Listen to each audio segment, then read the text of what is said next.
श्रीमद् भगवद गीता ज्ञान यज्ञ प्रवचन क्रमांक 193, अध्याय 4, ज्ञान कर्म संन्यास योग और श्लोक क्रमांक 32।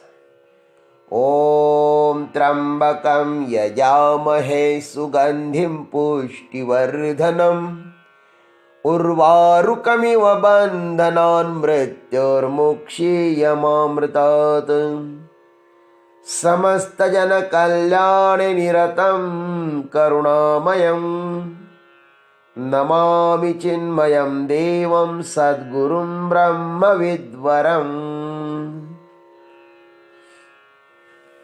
वसुदेवसुतं देवं कंसचानूरमर्दनम् देवकी परमानंदम कृष्णं वंदे जगद्गुरुम्। ओम तत्सत। भगवान ने पहले कहे गए ब्रह्म यज्ञ से लेकर आहार यज्ञ तक ये 14 यज्ञ वेद विहित ही है, यह बताते हुए अब इस यज्ञ प्रकरण का इस 32वें श्लोक में उपसंहार करते हैं। एवं बहुविधा यज्ञा वितता ब्रह्मणो मुखे कर्मजान् विद्धितान् सर्वान् एवं ज्ञात्वा विमोक्षसे। अन्वयार्थ। एवं बहुविधाः यज्ञा ब्रह्मणः मुखे वितताः। भगवान कहते हैं इस प्रकार बहुत प्रकार के यज्ञ वेद के मुखारविंद से विस्तार से कहे गए हैं। तान सर्वान कर्मजान विद्धि, उन सब यज्ञों को तू कर्मजन्य जान। एवं ज्ञात्वा विमोक्षसे, इस प्रकार तत्व से जानकर यज्ञ करने से तू संसार बंधन से मुक्त हो जाएगा। इस प्रकार आइए अब सद्गुरु कृपा से इस पर हम लोग चिंतन करते हैं। एवं बहुविधाः यज्ञा ब्रह्मणः मुखे वितता, इस प्रकार बहुत प्रकार के यज्ञ वेद के मुखारविंद से विस्तार से कहे गए हैं। अब तक जिन यज्ञों का वर्णन किया है वह कोई नूतन प्रणाली नहीं है। वेद विहित कर्मानुष्ठान ही है वे। अर्जुन के हृदय में प्रतिबिंबित होने के लिए भगवान उसका वर्णन करते हैं।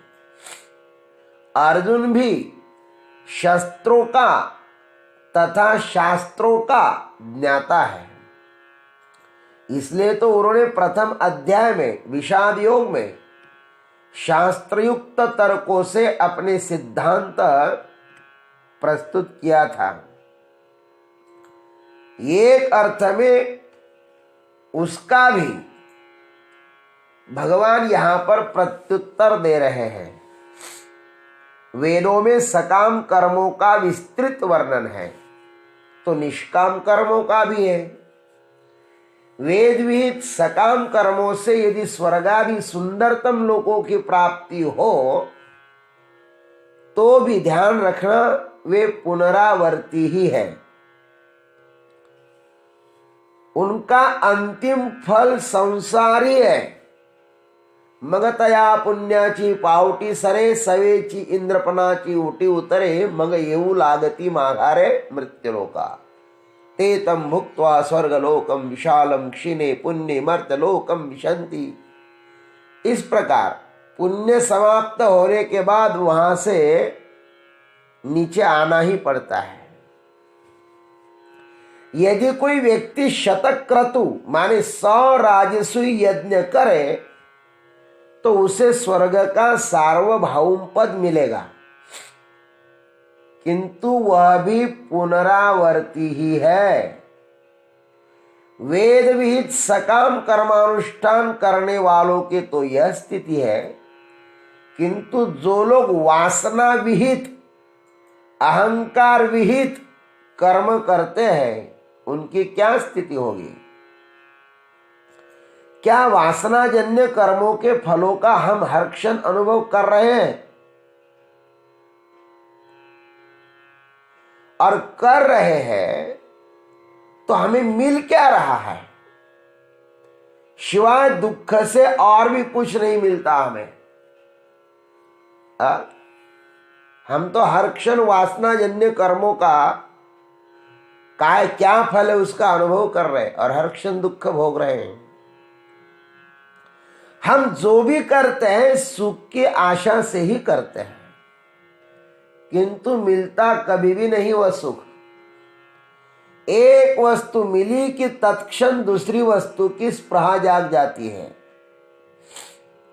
यह लुका छिपी का खेल आजीवन हमारे साथ घटित होता रहता है और अंत में हम उसमें ही समा जाते हैं। अंत में यही निष्पन्न हो जाता है कि पाया तो कुछ भी नहीं, किंतु जीवन मात्र खो दिया। इससे बहुत पाया जा सकता था, जिससे अमृत प्राप्त किया जा सकता था। परमात्मा को जानने की जिसमें सुविधा थी उसको हमने खो दिया। अंत में सिर्फ एक महान पश्चाताप हाथ में लग जाता है, शेष सब कुछ खो जाता है। भगवान कहते हैं, उन्हीं वेदों में अनेक निष्काम कर्मों का वर्णन भी है, अनेक प्रकार के यज्ञों के विधान है उस वेद में, उसको जानना चाहिए। लेकिन तान सर्वान कर्मजान विद्धि, लेकिन उन सब यज्ञों को तू कर्मजन्य जान। वे सब कर्मों के द्वारा ही प्रापणीय है, जिनको करने के उपकरण भगवान ने हमें दिए हैं। वो यज्ञ जिनके द्वारा होता है वो उपकरण परमात्मा ने हमें दिए हैं। कायिक, वाचिक तथा मानसिक, इनसे यज्ञ हम कर सकते हैं। जो भी हम करें वह ईश्वर समर्पित भावना से करें। जो हो रहा है उसे होने दें। हम बीच में करता धरता न बने। इस प्रकार का कर्म हृदय को आह्लाद से भर देता है। भगवान कहते हैं, एवं ज्ञात्वा विमोक्ष से, इस प्रकार तत्व से जानकर यज्ञ करने से तू संसार बंधन से मुक्त हो जाएगा। ऐसा जानते हुए कर्म करे तो मोक्ष, और कर्ता भाव से करे तो बंधन।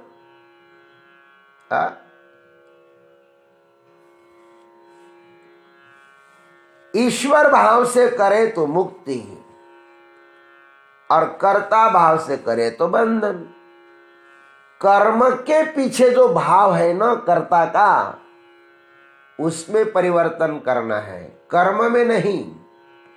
कर्म तो होगा ही, किंतु गंतव्य विहीन नहीं होगा। उसका मालिक भी कोई नहीं है,